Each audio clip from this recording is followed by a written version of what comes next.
It's true. I made a $6,000 mistake when learning music theory. And I'm going to tell you the story behind it because I know it's going to help you. I know you're going to be able to relate to it. And quite frankly, if I was to do it all over again, I would cut my comprehension time down from years to simply days by focusing on 5 simple things in a very specific sequence. So here's how it all went down.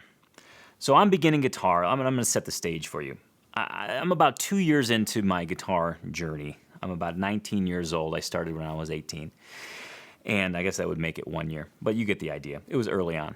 And I kept hearing that I needed to learn theory because it was going to help me in some way.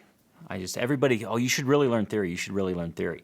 But quite honestly, when I thought about theory, first of all, it seemed very complicated. It seemed very math-like. It seemed impossible to understand, and I couldn't even fathom trying to apply it to the guitar. There was a lot of connections that I was not making. So I did what any other young college student would do. I thought, well, gosh, if I have to learn theory, I may as well get college credit for it. So I was enrolled in Harper Community College in Palatine, Illinois, and I enrolled in a theory class. Because, just by virtue of taking the theory class, the girls would know that I was interested in music, and they would then probably dub me an ample suitor. So I take the theory class, and it's just as I had thought. It came with a workbook, big textbook, and a workbook. And basically what I had to do was what felt like math.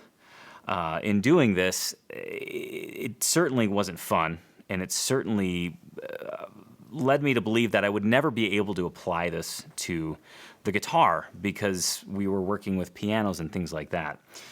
So I take this class, and I get to the end of it. I did fairly well. I mean, I did okay in school, and I did fairly well in this class as well. I think I ended up getting a B.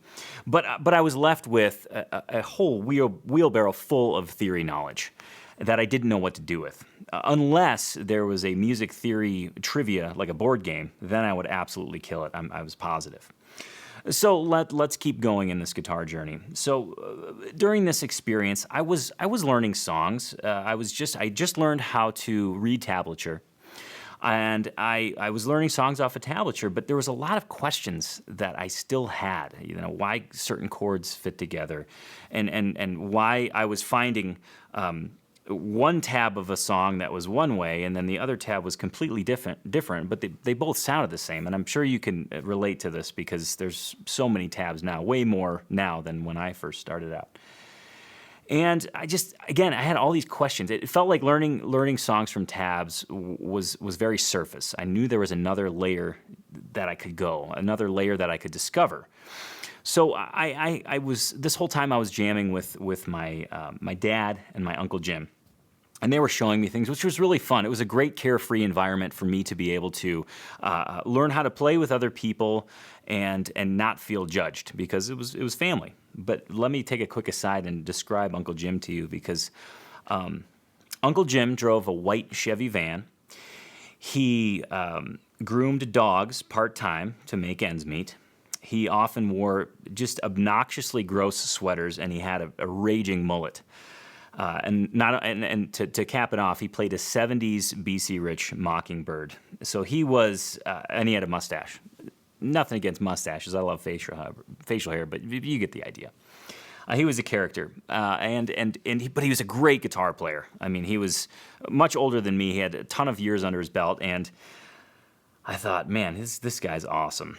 So speaking of tabs and things like that, at this time, this was after the theory course, there was the first Spider-Man movie came out, and I desperately wanted to learn a song off the soundtrack. It was called Bother. It was by Stone Sour, and I could not for the life of me find the tabs to this song. I looked everywhere, and tabs certainly didn't populate as fast as they do nowadays. So I played the song for my Uncle Jim, and within 5 minutes, he had figured it out. And I thought, wow, it's true. This guy's an amazing guitar player. I can't believe how he just figured it out of thin air. He just magically figured it out. And I basically just chalked it up to, okay, well, he's been playing about 40 years longer than I have.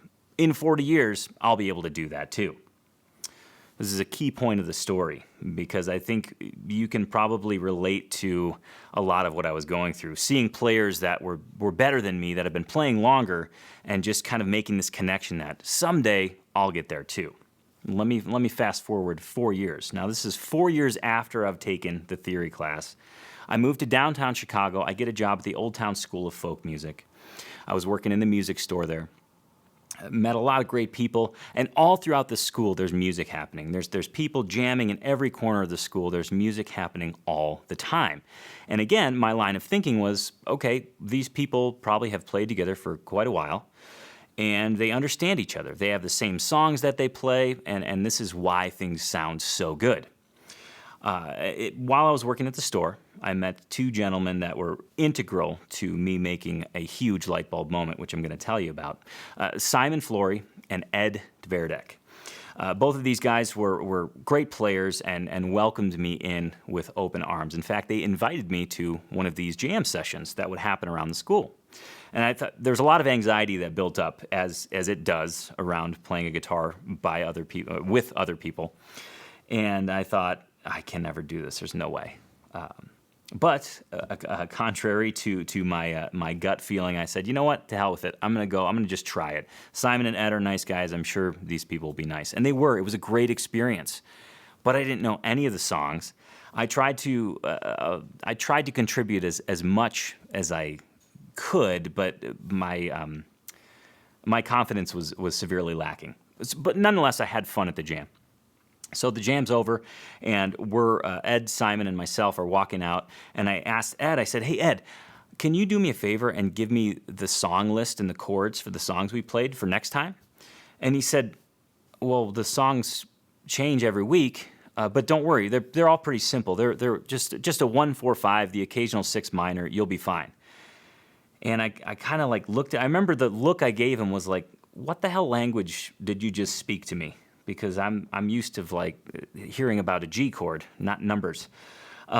So I sat with that a little bit, and in having sitting next to me was that wheelbarrow full of music theory knowledge, metaphorically speaking, and I started to make subtle connections of him saying this 1-4-5 6 minor thing, and the more I went to jams, the more I was starting to pull from certain elements of this wheelbarrow full of music theory knowledge. And over the next 2 years of my employment at the Old Town School, the light bulb moments just kept coming and kept coming. But here's the crazy thing. The light bulb moments were a result of very little of my wheelbarrow full of music theory knowledge. In fact, there was about 5 things that I kept pulling from. And they're the very 5 things that I wish I had started with all along.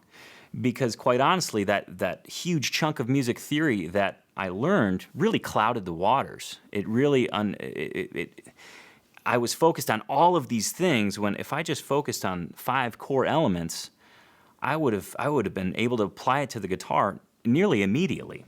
And that's exactly why I share this story with you. And exactly what I want you to get from this story. Music theory is a vast area. I mean, the amount of topics in music theory they feel infinite. But I want to encourage you to focus on just 5 things so that you can start applying theory to your playing immediately. And I'm going to share with you what these very 5 things are. The first, learn the musical alphabet. Understand the musical alphabet and understand that there's spaces in between the notes, measured in whole steps or half steps. Whole step being 2 frets on the guitar, half step being 1 fret on the guitar. From there, you can then understand the major scale, the arrangement of whole and half steps that make it sound like a major scale, do, re, mi, fa, sol, la, ti, do. From there, understand how to construct a chord matrix, so you can understand what chords are in a certain key and how they reference the major scale. From there, understanding what makes a major chord major and a minor chord minor. And then the last thing is the caged system of navigating the guitar neck. Understanding that there's 5 core chord shapes, that they're movable, and in understanding that, you can navigate anywhere on the guitar neck and confidently know what's available to you and where you're going. And really, in understanding those 5 things, you can pull out enough universal rules that you can apply that theory to almost every musical situation you run into. I would say quite easily 90% of the musical situations that you run into. Now, I realize that I went through those 5 concepts very quickly, but I'm glad you're still with me because I created a free video series that goes into each of those concepts in very great detail.